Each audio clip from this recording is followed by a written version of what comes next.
I'd like to talk about understanding stress.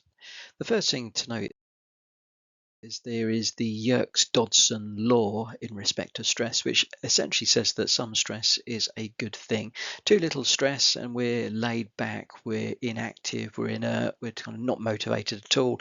Too much stress and we start to get exhausted, and if it becomes stress at unsustainable levels, we can fall into anxiety, panic, anger, breakdown, and ultimately burnout. So we want to be in the yellowy sort of zone where there is that optimum stress levels, just enough to spur us on and keep us motivated, but not so much that we're going to crash and burn. Good stress is that pressure that does spur us on. It probably helps with our growth and our progression, builds on resilience. Bad stress is where it's that constant feeling of anxiety, it's unpleasant, it's overwhelming. But take an example, when I presented these slides to a live studio audience, I have the added stress of, what if someone asks me a difficult question, what if I can't talk for a slide properly? But it's not enough to keep me awake at night and be fearful of the action itself. It's enough to spur me on, and in doing that, I'm actually gaining new experiences because I'm facing those challenges. So another list of descriptions here of acute stress examples versus chronic stress examples. I won't go through them all here, but the acute stress can give you energy to perform better. You feel challenged and excited. That chronic stress, you're feeling worried, you're depressed and such. So you can see the contrast between the two. We often in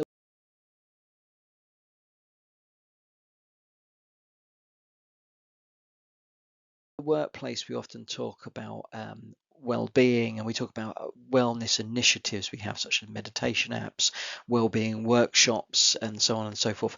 And so people think well-being is that box of tools that are available to you to help. Well, really, the trick with this is to actually get your operational discipline in a way that you don't need those tools. If we think about it, if the operation itself is stressful, it's the headache. The apps we got are the paracetamol that's given to combat it.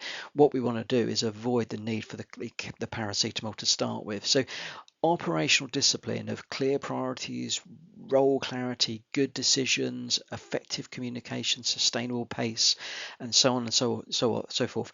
They will make the workplace a good place to work for wellness to start with. And in theory, these initiatives, whilst a brilliant thing, you wouldn't necessarily need them if we're getting these right from a point of view. So easier said than done. We all know that workloads do get very difficult at times and get very high. So it's not as simple as that little tick sheet I've given there. But what can we do to try and move towards that model of good operational discipline? So we can have clear priorities and role clarity, change that ambiguity into clarity. What problems are we trying to solve? What does success look like? What would failure look like? What's the purpose of the role? What are the key outcomes, measurable priorities that are expected of me? What do I own versus what do I contribute to? Who do I rely on? What's out of scope? And then moving into pieces where we would look at the realistic capacity and sustainable pace that we're working at. What are the three core things that must succeed above all others? So if I look at my role, what are the three things that the absolute must-dos? What are the trade-offs? What can I reduce or stop or deprioritize? Do I need to go to every meeting I'm invited to? Are there agendas for those meetings? Ask for those agendas so you can see if you're actually needed to be there. Many of us send Teams messages out and we just put title of the meeting and no more. Give some background around what the meeting's going to discuss. What's the agenda for the meeting? A meeting without agenda is like a restaurant without a menu. What activity drives the majority of impact? And if everything that I do is important, then the system is broken down. It's not me that's broken down, it's the system, because there is too much for one person to do. Let the stakeholders know if you're facing that situation. So what are the smart trade-offs? That we can do fewer things but finish them, limit our priorities. There is a theory around objective setting that if you're set 10 objectives, you won't complete any of them. If you're set 5 objectives, you might complete one. If you're set 3 objectives, you'll complete 3 objectives. So less is more when it comes to prioritizing. Do fewer things, but finish them and limit your priorities. Actively deprioritize the low value work. Be available, but it doesn't have to be immediately. When you're not necessarily everyone's beck and call all the time, but you are available for people. But give yourself that free time to close your teams off, close your meetings notifications, so you can really concentrate on a piece of work rather than get those constant interruptions that we face in the modern world. You can then come back to those contacts that have been made where people are asked after you. You can come back in your time, that a time that works for you at regular intervals, rather than doing all that piece where you're being pushed and pulled, and there's that almost sense of false urgency. So automate where you can. Build templates for that repetitive work if that's viable, and push back on the things that you're being asked for that aren't actually urgent. Avoid over resilience on the top performers. If you're a leader and you're always going out to the same person, don't just always go to that person. One, you might be scuppering the development of other people, but also you're adding a burden to that person because you know they're good. Good decisions and effective communication. So seek that clarity. What is the required outcome from me? What needs to be done? What tools will I need? What are my timescales I'm working to? What does success look like for you in what I'm doing? What are the consequences if I don't succeed? What would you like me to deprioritize if I do have to make choices because there's just too much to do all at once? This is doable, but here's the impact on other activities if I do take that task on whilst there's other things that need to be done as well. And ultimately, this will lead to the psychological safety. We want trust and mutual respect, open, transparent communication, good inclusion of all the team, treat mistakes as learnings, not failings, coach, don't criticize, respect working hours, encourage those breaks, message only in work hours. And if you are messaging outside of work hours, make sure that people know that you're not expecting them to reply outside of work hours. Rotate those high stress roles if you can. Not always viable, but if you can, rotate those high stress moments so that everyone does their equal share and is not burnout on just the one individual. Set realistic deadlines. Don't demand something of someone when it's going to make it virtually impossible for them to hit it without really burning themselves out. Provide sufficient lead-in time if you can, and there are models about what is urgent and a priority versus things that aren't urgent and aren't a priority. Try and move your to-do list for each day into those boxes so you can concentrate on the things that are expected. But if you're putting tasks someone else's way because suddenly it's urgent for you, pre-plan so it doesn't become urgent for someone else as well. So what are signs of burnout?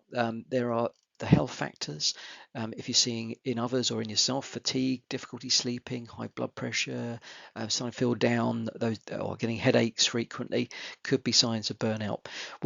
Are there behavioural factors? Is someone more irritable? Are you more irritable than you were before? Have you lost interest? Is there a loss of pride? Have you been more cynical, forgetful?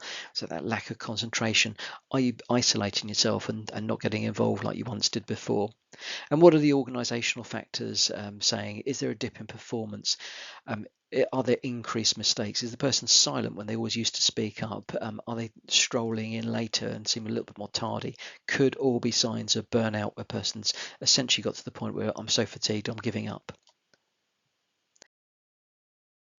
So how do we combat burnout? Well, first and foremost, don't underestimate those informal interactions, those peer discussions, those safe-based discussions with your team, your group of people, your trusted confidence. You can say, oh, that person was a real pain, weren't they? You can speak in that safe space. You offload. It really does help release that tension and that stress.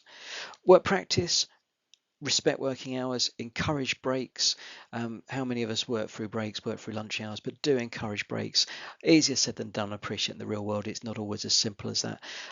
But if you need to have a meeting on the move, go for a walk at lunchtime and have a meeting with one of your colleagues that you need to speak to about something, but do it on the move so you're at least breaking from the sat at the desk, a constant sort of bombarding that you get from just being in the work type zone. No messaging outside of working days or hours, or as I said before, if you are sending messages outside of hours, make sure that others don't have to respond at that time just because you're working outside of hours. So encourage ownership, but don't overload.